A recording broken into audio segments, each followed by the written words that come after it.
Good afternoon. It's right at 1 o'clock. We'll go ahead and get started. My name is Courtney Neubauer with the Department of Education. Today is January 4th, so hopefully we are ready for 2022. I'm hoping that this year is going to be better than the last, and there's going to be good things to come. I have put the link to today's presentation in the chat box, so please, if you would like to follow along, you can click on that link and get to the slides. To start, I'll go over kind of our agenda for today, and then I'm going to turn it over to a special guest that we have for today.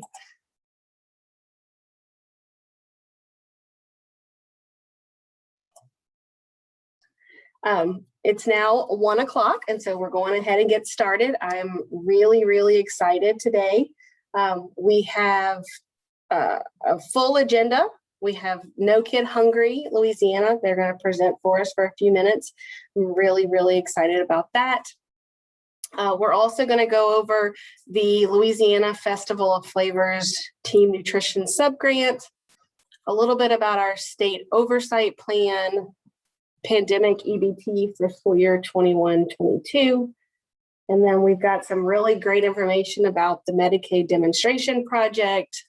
We'll just touch on supply chain disruptions. It's Christmas in January, so we're going to talk about the new supply chain assistance funds that will be coming. Also, the commodity storage payments that you have already received. And then a little reminder of our food service flexibilities and operational updates. We'll include our trainings and then just a few other program reminders. So it's a full agenda. We have a lot going on. So I'm really excited about all of the great things that we'll be able to touch on today. But before we kind of talk about all of the business of what we have going on in the Department of Education, I'm going to turn it over to Ms. Ariane C. Bryant, who will be talking to us about the launch of the Hunger Heroes 2022, which is an initiative by the No Kid Hungry Louisiana. So now I'm going to turn it over to Ms. Ariane. Thank you, Courtney.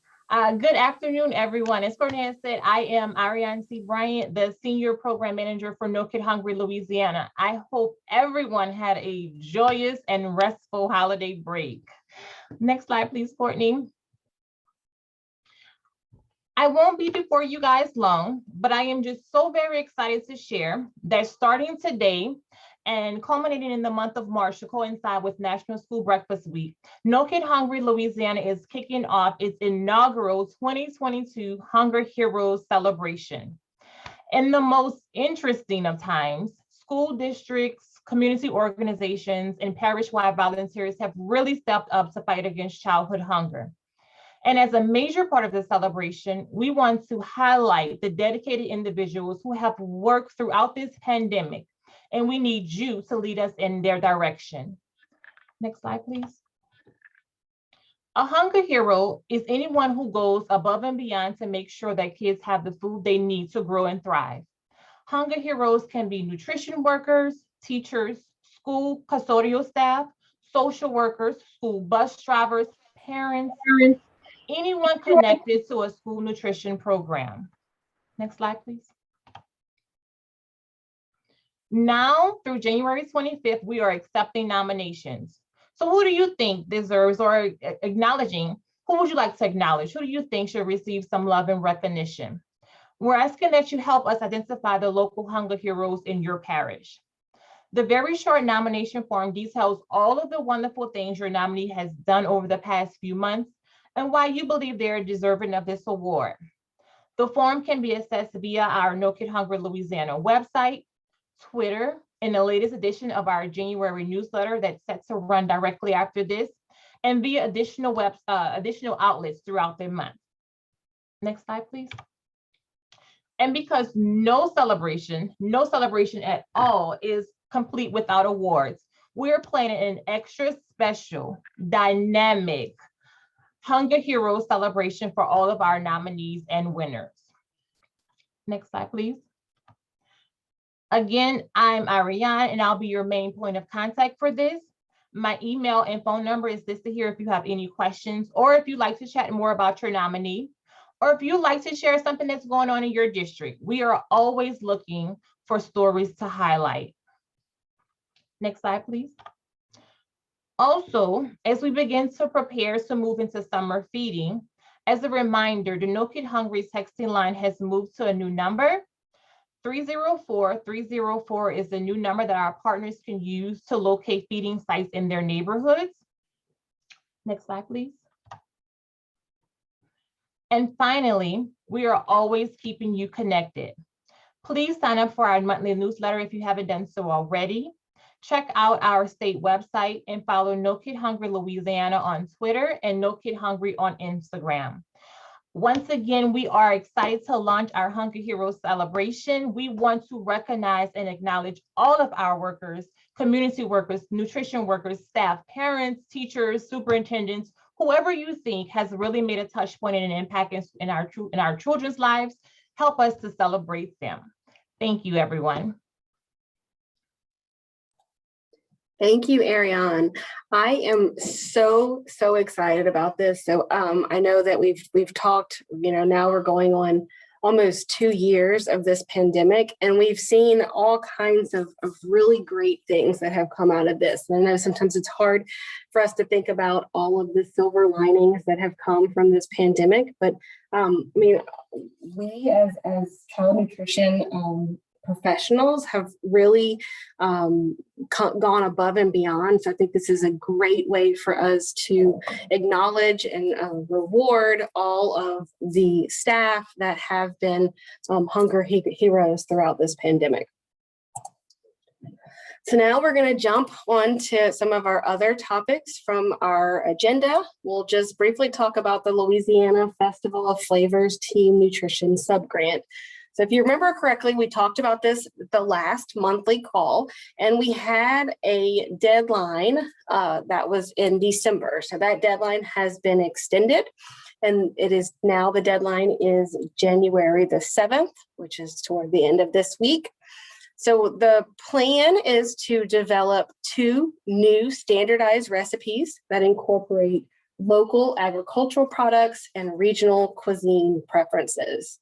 The winners will serve those recipes as part of a reimbursable meal. They'll conduct taste tests, promote the recipes to the school community, and conduct 2 nutrition education activities. The project will include training and individual assistance from Chef Cindy and the K-12 culinary team. And then recipes will become USDA recipes. They'll be part of the ICN Child Nutrition Recipe Box. The award amount, so each chosen grantee will receive $21,000 to make these things happen. The application is due by January the 7th. So like I said, that deadline was extended. In early February, we will announce the winners. So there will be 8 winners.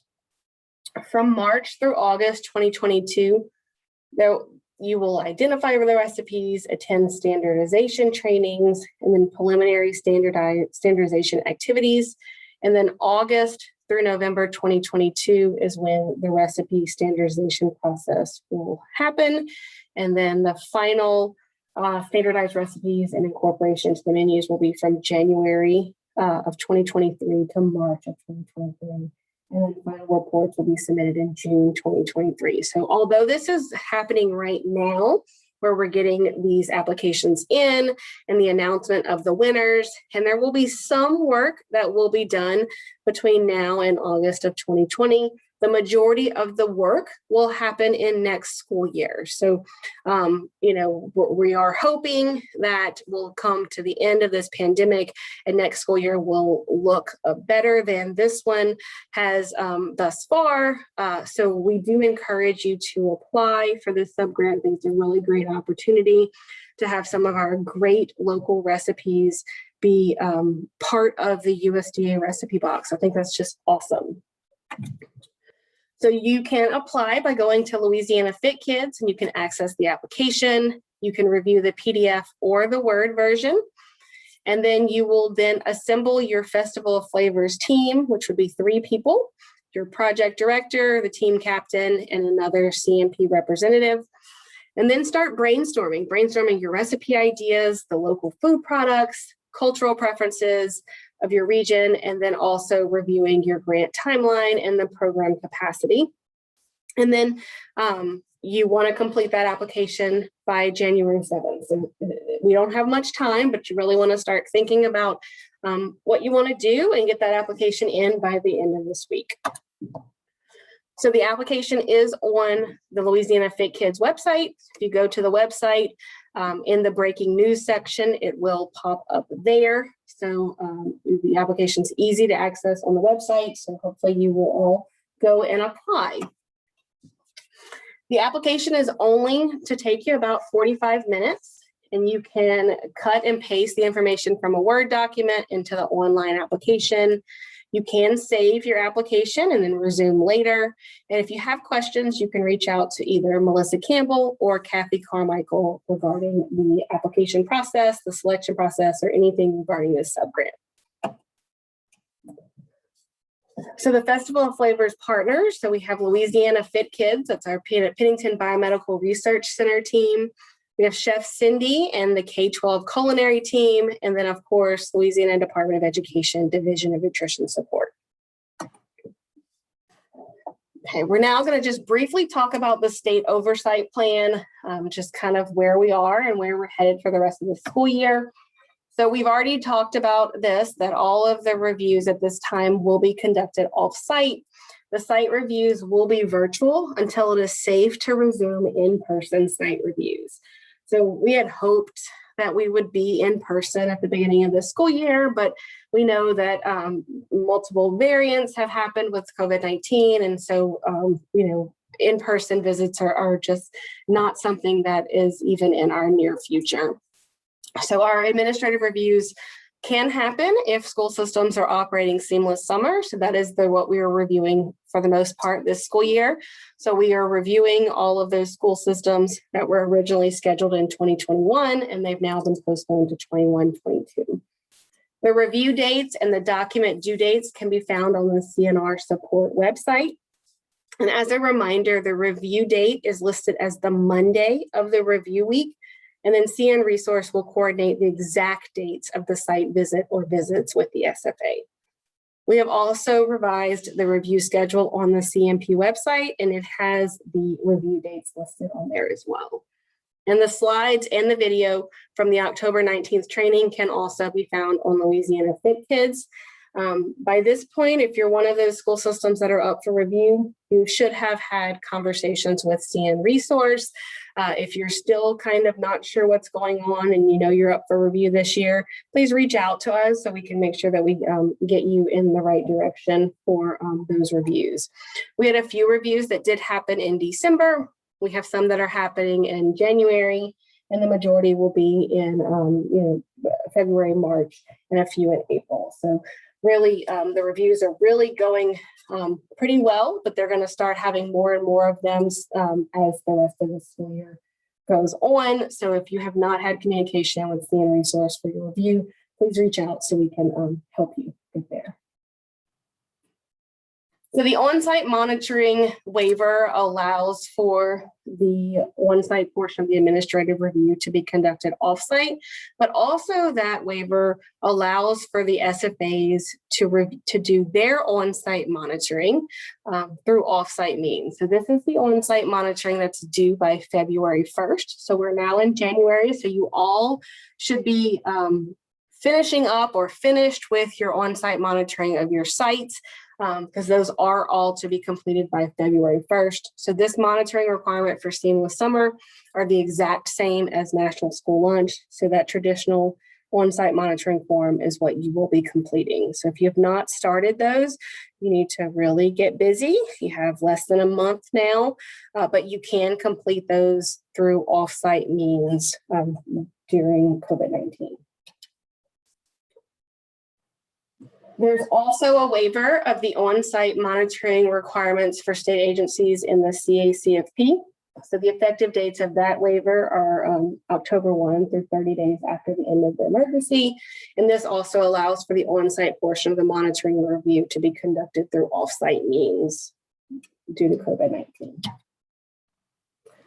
So PEBT, I know this is one of our favorite topics, but I know that we are getting real close to seeing information and guidance and an approved plan regarding PEBT 21-22. So I just really want to make sure that everybody is aware that this is coming, and it will probably be coming very soon. So the PEBT requirements for school year 21-22 will be fairly similar to the requirements during school year 2021. There may be some more specifications on what is considered hybrid due to COVID-19, but really and truly very similar of a plan. And each state was required to submit a plan to USDA for approval. Once our state plan is approved, guidance will be provided regarding the data collection from the schools. So at this point, in anticipation of a plan being approved, I really want to make sure that schools have a process for capturing students who are learning virtually or hybrid due to school closures related to the pandemic. So we know that this was key last time, and it will come around this time as well. So really making sure that you have a process when that data starts being when you're asked to start submitting that data. So this is a project that is really near and dear to my heart. So school year 22-23, we will begin the Medicaid demonstration project. So this project is something that many of you have probably asked for a few years. I remember a few years ago, Judy and I making a call to a random phone number at USDA to ask if we could possibly be part of the Medicaid demonstration project. And we were told that there was not, that would have to be authorized through Congress for any openings to come up in that project. So COVID-19, one of those really great silver linings is that they have opened up for more states to enter into the Medicaid demonstration project. So as soon as we got that information about the opportunity, we were immediately jumped on it and came up with a plan to submit in the hopes that we would be selected for this demonstration project. So on December 14th, USDA announced that we were one of the 8 states selected to participate in the expansion of the demonstration project. So what that means is that we will be able to use Medicaid data to directly certify students for free and reduced price meals beginning in school year 22-23. So not right now, but for next school year. So adding Medicaid to the list of benefits that can directly certify students will increase the number of kids that are eligible for free or reduced price meals, and hopefully will also increase CEP participation. More information will be forthcoming as we get more information from USDA, but this is really, really exciting. So I hope that you all are just as excited as I am. If you're not as excited, just entertain me and pretend like you are, because I really think this is just going to be wonderful for our state. Okay, we're going to just briefly talk about supply chain disruptions and the memo about the micro purchase threshold that came out about a month ago. So we know that supply chain disruptions are a huge issue. So just a reminder of some of the recent memos that USDA has put out, as well as information that we have put out from the state agency. So there are a lot of supply chain disruptions, including product shortages, unexpected substitutions of food products, cancellations of foods and supply contracts, and a lot of price increases. So USDA has released a question and answer regarding emergency procurement due to supply chain issues. We also posted a clarification memo related to those questions and answers, and that is also posted on our website. We have updated resources on procurement and supply chain issues, and that is a memo that's posted. Babette also did a webinar on procurement and supply chain. And that training is recorded and the slides are posted on Louisiana Fit Kids. And then we also posted a memo regarding sourcing locally grown produce as a possible solution for some of the supply chain issues. And so that memo is also posted on our website. So updates to the federal micro purchase threshold. So USDA put out a memo. There were a lot of things in that memo. And so it was hard to kind of figure out what exactly had changed and what was going on. So to simplify everything, what was in that memo, SFAs should distribute micro purchase equitably. So it used to say must, and now it says should.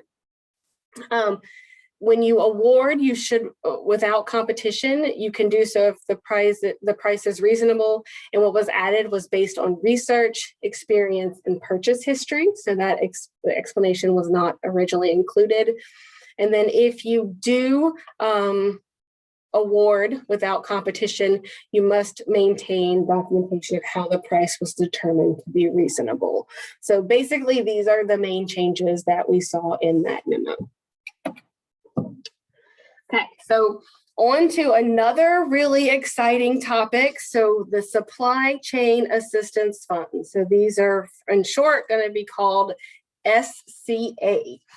So you may have seen a few memos in the last couple of weeks about the supply chain funds, but these were just announced. So on December 17th, USDA announced that $1 billion will be provided to states for cash payments.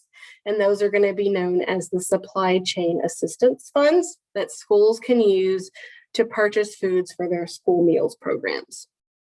These funds will hopefully deliver direct relief from ongoing supply chain issues and improve the quality and consistency of school meals for children in communities experiencing disruptions.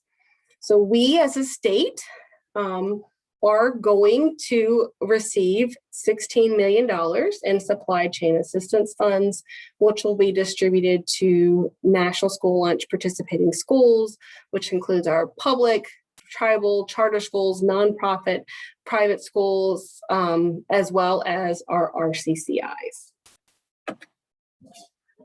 So these funds must be used exclusively for the purchase of domestic food products that are unprocessed or minimally processed. Examples of some of the allowable food products will include fluid milk and other dairy products such as cheese and yogurt, fruit and vegetables, including 100% fruit juices, grain products such as pastas and rice, meats, whole pieces, or food items such as ground meat, and then meat alternatives like beans or legumes.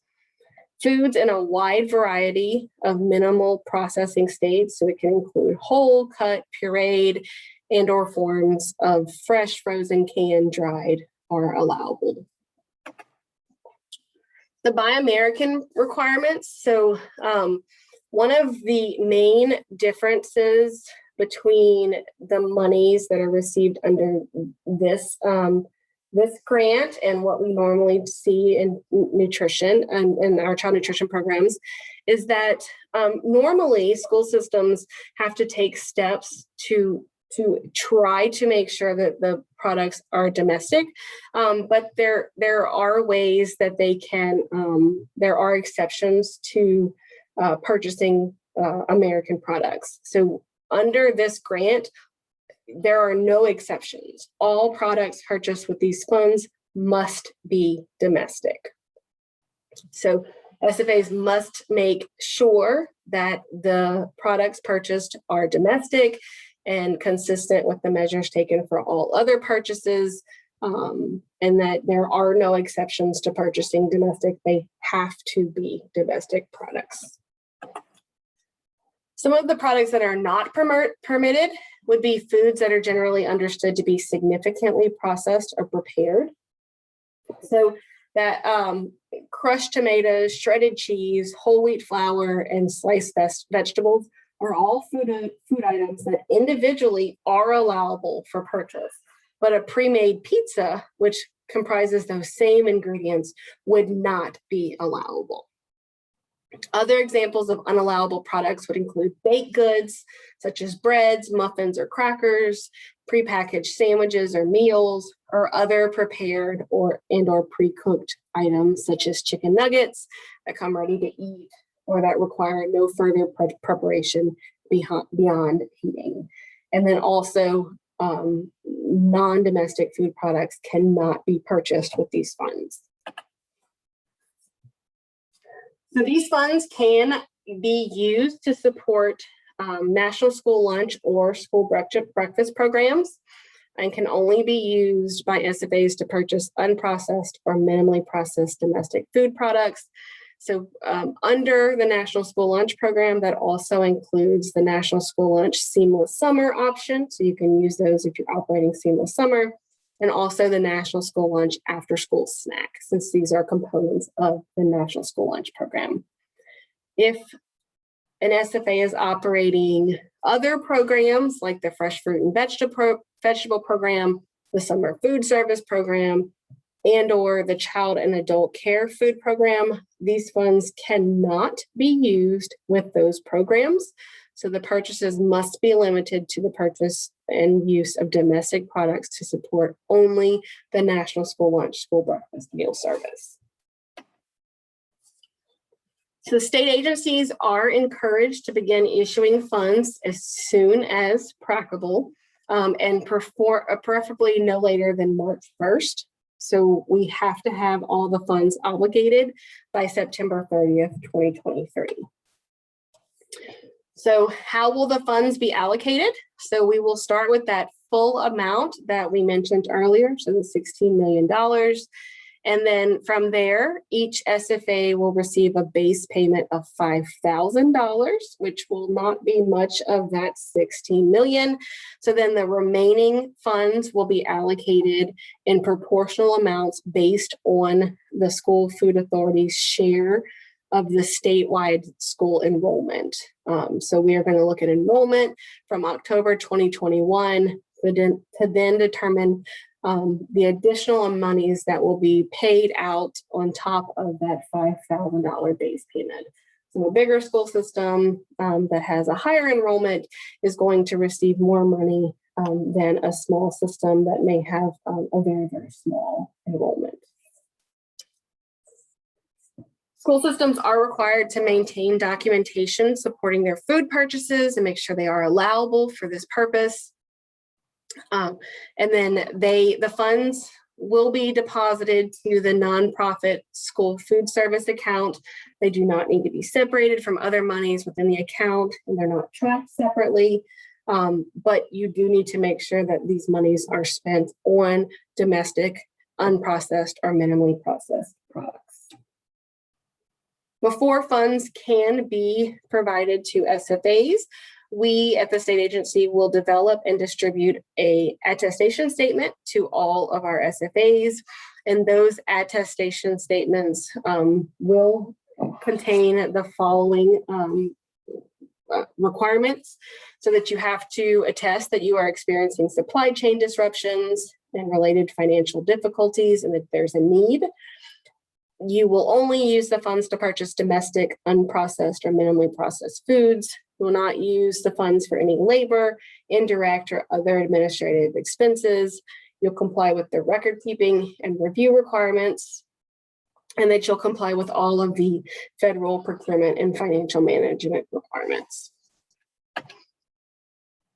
We posted memo SFS 22-54, which has information and all of the questions and answers that USDA released related to the supply chain assistance funds.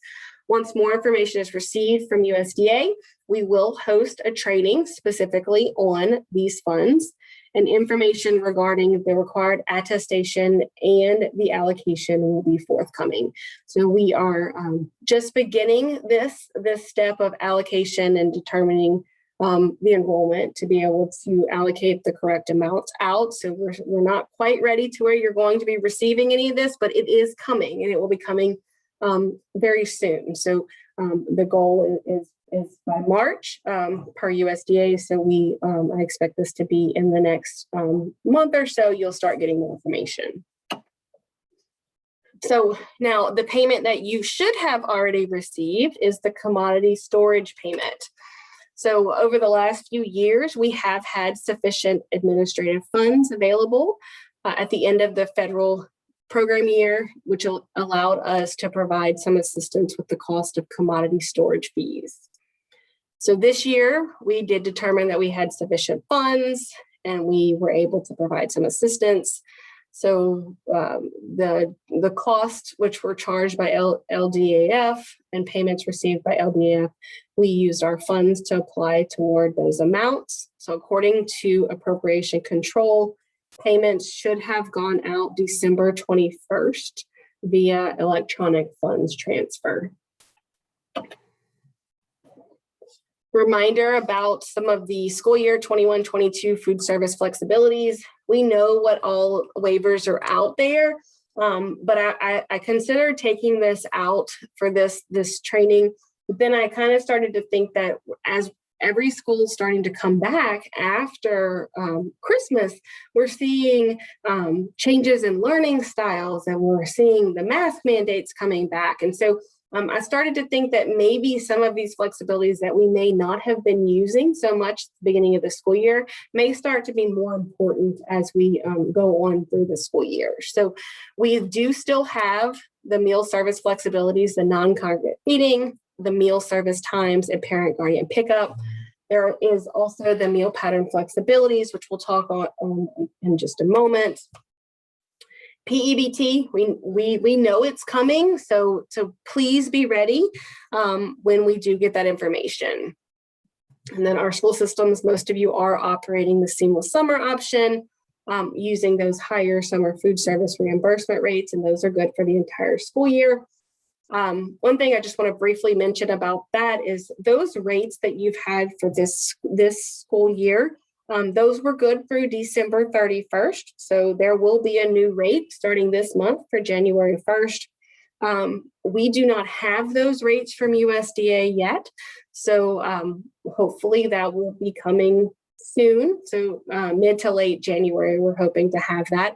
So you will not be able to submit your claim for reimbursement for January until those reimbursement rates are received. So we do hope that that will be before the end of the month, and you won't see any effects in claiming, but we are waiting for those to come in before you'll be able to submit that claim for January. Our after-school programs, you can participate in the after-school snack program through the National School Lunch Program or CACFP at-risk after-school meals.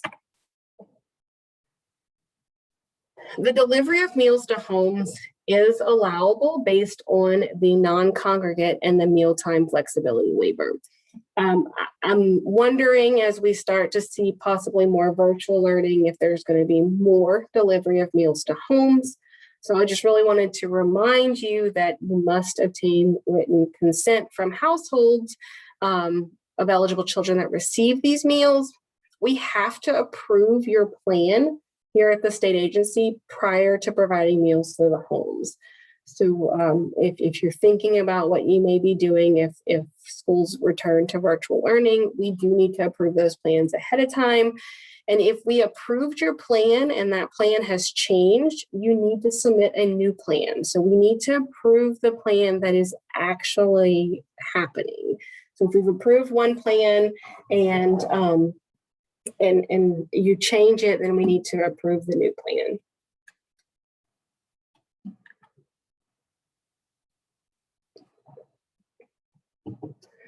Waivers to allow specific school meal pattern flexibilities. So the meal pattern flexibilities, we have very, very specific meal pattern flexibilities that have been given. And we'll talk about what those mean in just a moment. So our specific meal patterns that have been waived are that menus meet the dietary specification for sodium, that all grains offered be whole grain rich, that for preschoolers, at least one serving per day across all eating occasions must be whole grain rich, to offer a variety of vegetables from the vegetable subgroups, to offer a variety of fluid milk, that low-fat milk must be unflavored, and to plan menus and offer food components for specific age grade groups in the stated combinations. So we approve these waivers on a case-by-case basis, with the exception of the sodium waiver. So, the meal pattern waiver provides flexibilities for very specific meal pattern requirements. So all other requirements must remain in effect. And USDA offered these specific flexibilities to support schools while they're offering alternative meal service models.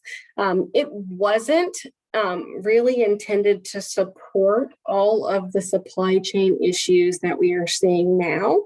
So if you remember, USDA asked for information from school districts about supply chain issues. Maybe they will be providing more guidance soon, but I know that even these flexibilities may not be enough sometimes based on the situations that we're in the school districts. So this specific meal pattern waiver does not allow SFAs to not serve an entire component, to serve less than the required amounts to meet the daily or weekly minimum requirements. So we do also have the congressional flexibility, which has now been extended through February 18th. So the last extension allowed for the substitution of vegetable for fruit in the school breakfast program throughout the entire school year. So even though they keep extending that, it's that part of it is still for the entire school year. What this extension is mainly focused on is it prohibits the funds from being used to procure raw or processed poultry products from the People's Republic of China. This is now extended to February 18th. And then it also allows the offering of low fat, so 1% flavored milk in the National School Lunch and School Breakfast Program. And so that is extended to February 18th, 2022. So this has been extended a few times. It started at September 30th, and then it was extended to December, and now it has been extended to February 18th. USDA released a few months ago the waiver to allow fiscal action flexibility for meal pattern flexibility violations. So during an administrative review, if a school system is not meeting the meal pattern for required food components or missing production records or repeated violations for milk or vegetable subgroups, we at the state agency are normally required to assess fiscal action.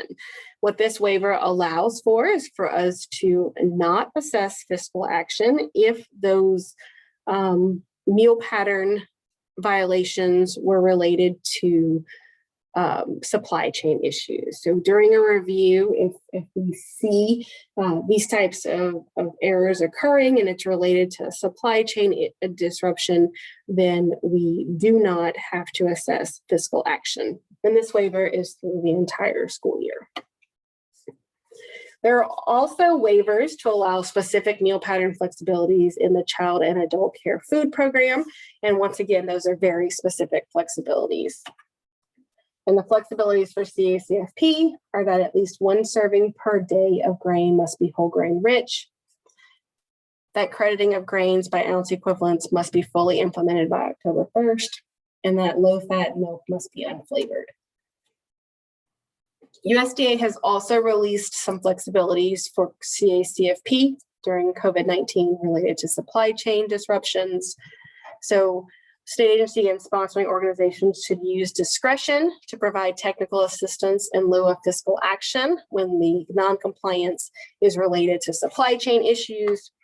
And if CACFP operators make a good faith effort to comply with meal pattern requirements but cannot, then training and technical assistance should be prioritized. If substitutions and planned menus are necessitated, the reason for substitutions must be documented and menu records must be updated. So you have to make sure that the menus document the actual meal components served.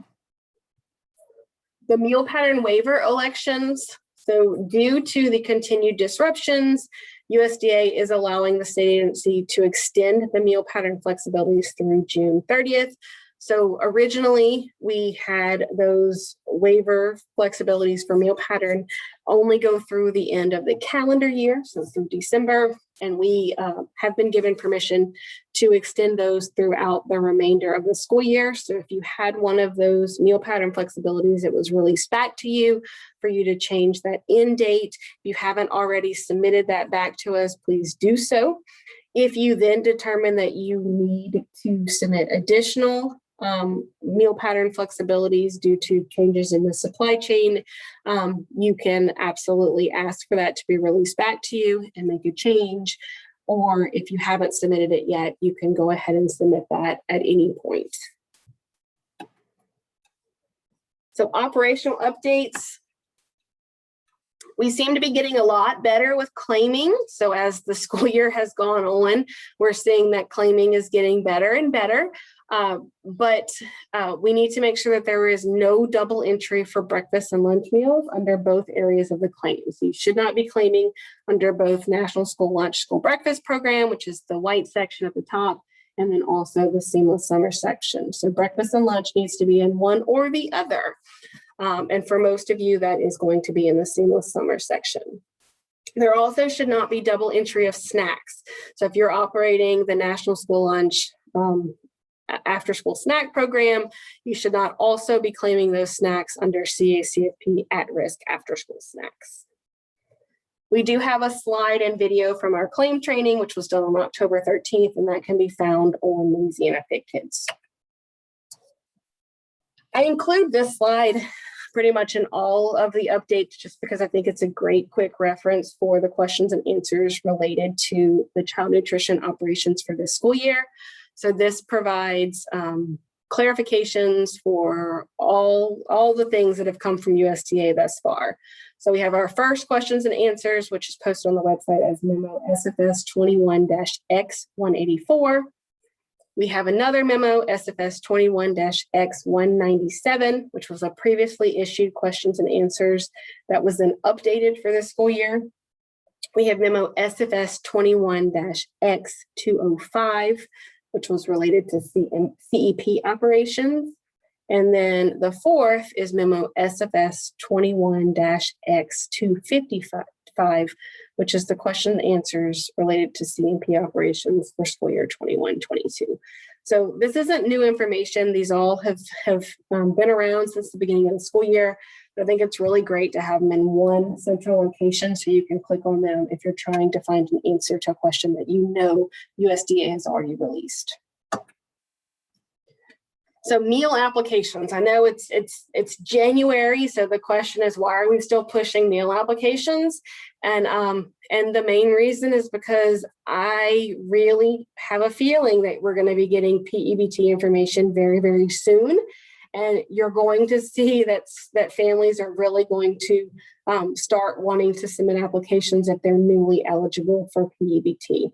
So if they're free or reduced and they haven't submitted an application all year and they find out that they're going to qualify for PEBT, they're going to be submitting applications like crazy. So I'm encouraging you to try to process those applications, get the applications available, because I do expect to see an influx of applications once the information regarding PEBT is released for 21-22 and also for summer 2022. So to hopefully try to alleviate some of those applications, you do also need to make sure that you are processing those direct certification files, that you're still required to use the eScholar system to directly certify students, and updates are still available monthly.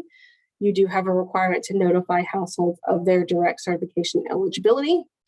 The November file is available. I would expect that December will be available very soon. So it may even be available by the time we finish this presentation, but I really expect that it'll probably be before the end of the week that we will see the December file available. So TANF is available for matching through eScholar. We have worked to get the download to be the exact same format as SNAP. So you should now be able to accept both the SNAP and TANF file in your food service software. And the direct match index and the 3.0 file are available for download. And just as a reminder, participation in TANF also provides automatic eligibility for free meals. So these kids are also directly certified. So right now we have SNAP and we have TANF that are already directly matched through eScholar.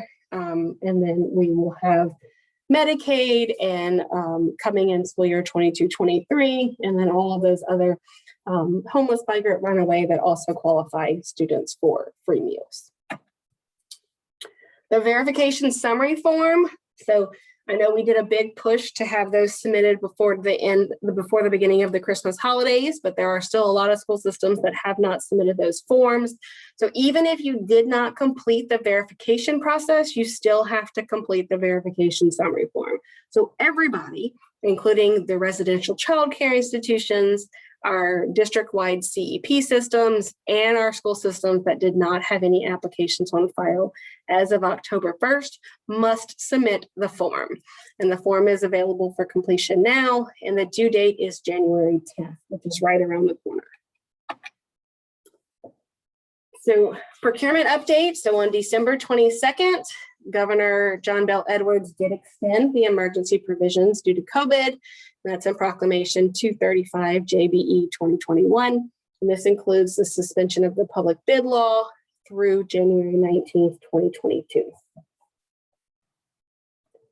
As a reminder, under federal regulation, you can use emergency non-competitive procurement during emergencies, which COVID-19 and the supply chain issues, for the most part, are something that is an emergency.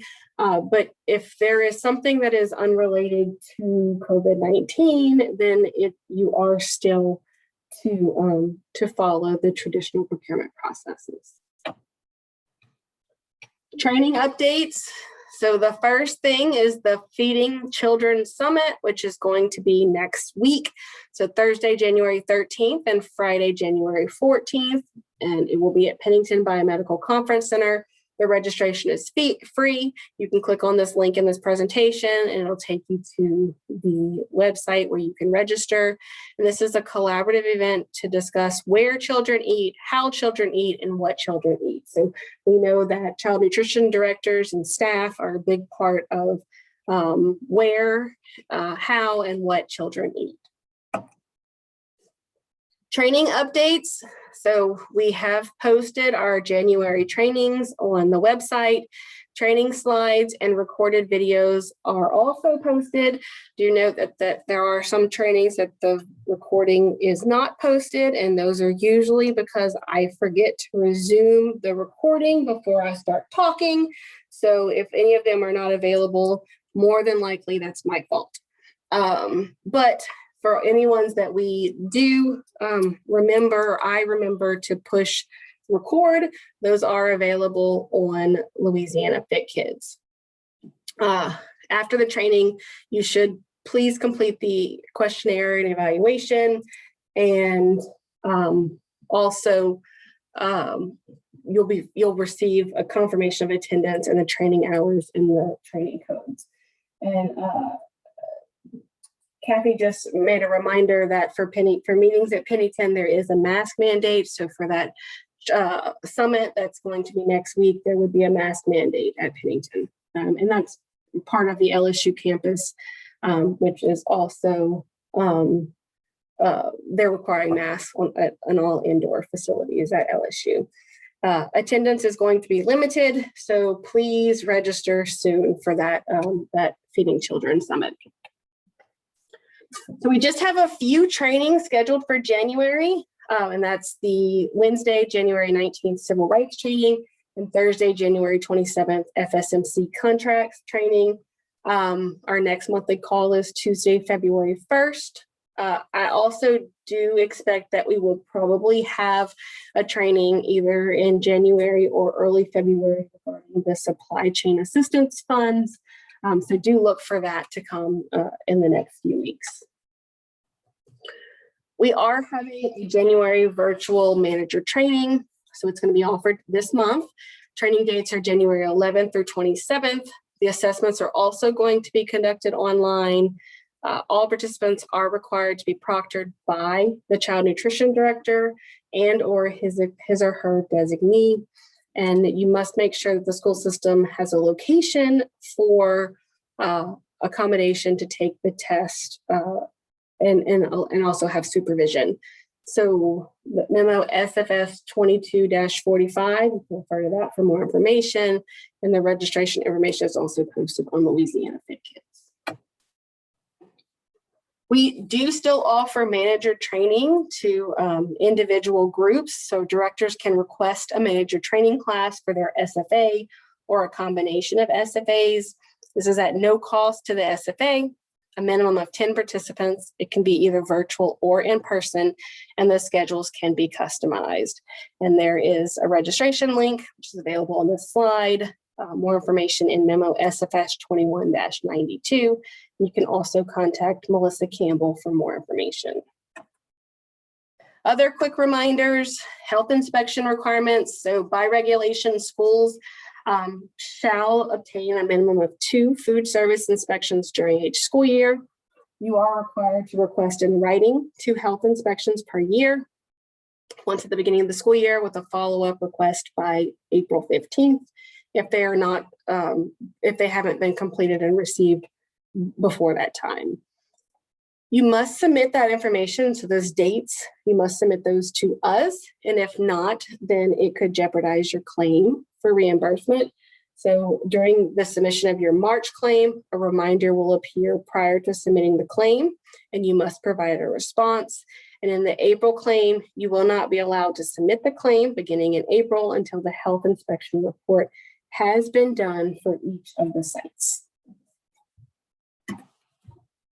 eScholar updates. So just another reminder about where we are with this. So we're still working with eScholar on a project that improves the matching system. So we are testing the address matching, which should be released in early 2022, which is like right now. So hopefully very, very soon.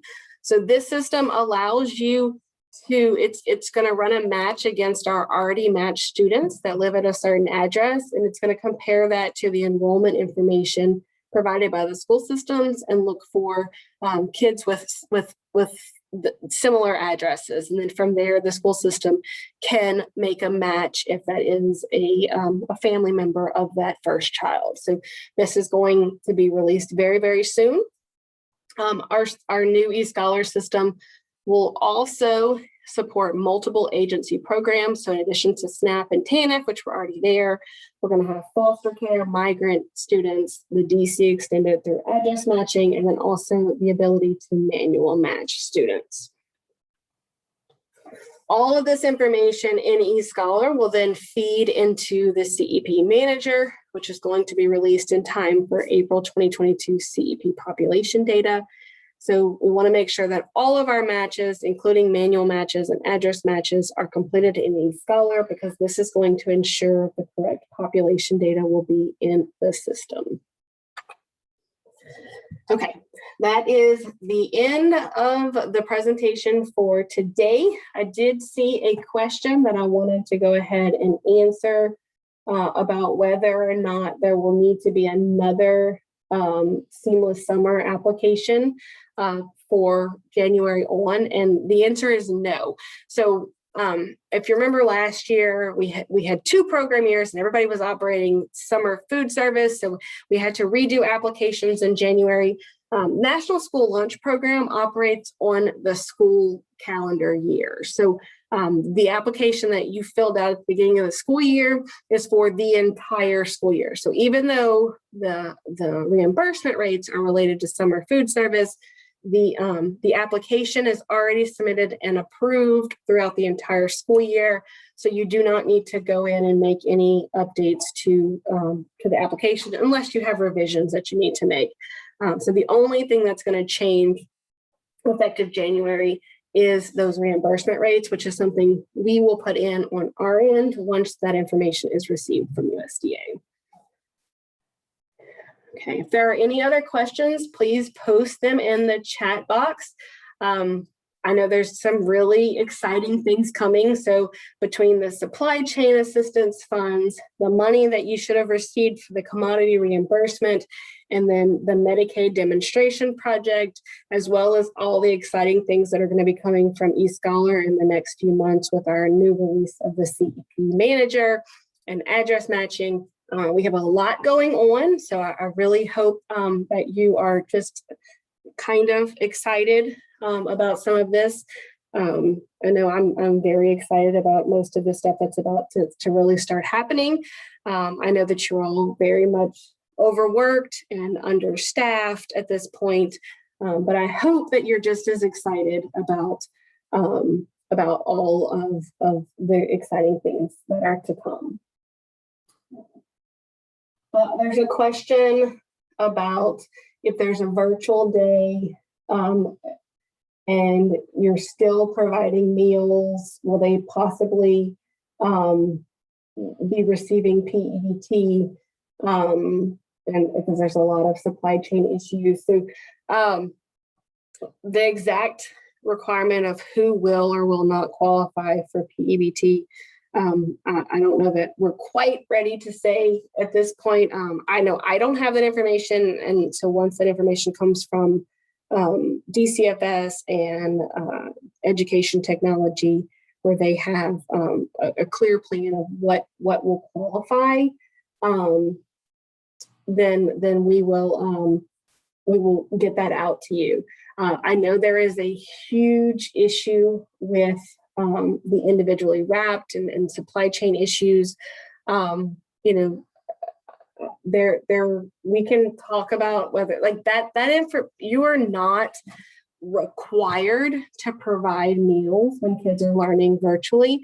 But in saying that, there are waivers that once you elect into those, so the non-congregate feeding and the mealtime flexibility, when you do elect those, then you do become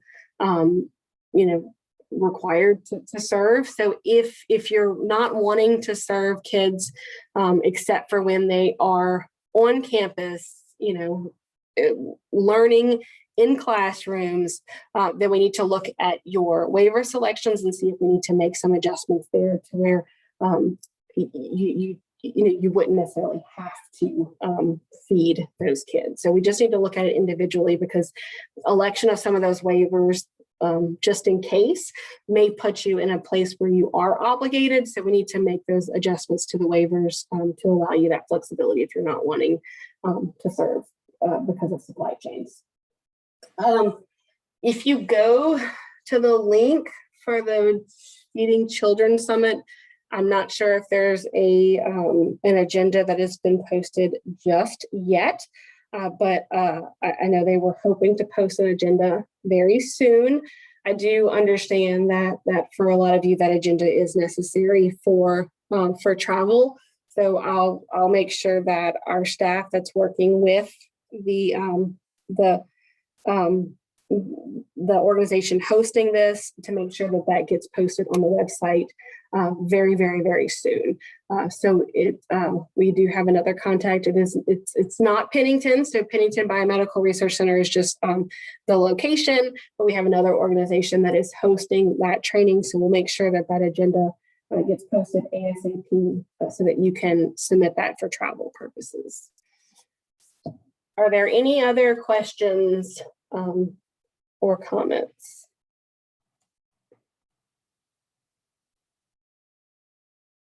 I was trying really hard to keep this right at an hour. I know that most of you are just coming back from your Christmas holidays, or you are not quite back. So this is still technically your time off. So I was hoping to not take too much of your time this week. And then I also know that we're seeing a spike in the COVID numbers. So I'm sure that most of you are, even more short-staffed than you were before. So was really hoping to not keep you too terribly long. So if you have any questions, please reach out to us. So child nutrition programs at la.gov, or you can call us. And we hope to see you at the 2 January trainings. And then, of course, we hope that you'll be on the next monthly call, which is February the 1st. and then be looking for information about the supply chain assistance funds. They should be, information should be coming out pretty soon. All right, if there's no other questions, then we're going to go ahead and end today. And I hope you have a good day and a good week and hopefully a really good 2022.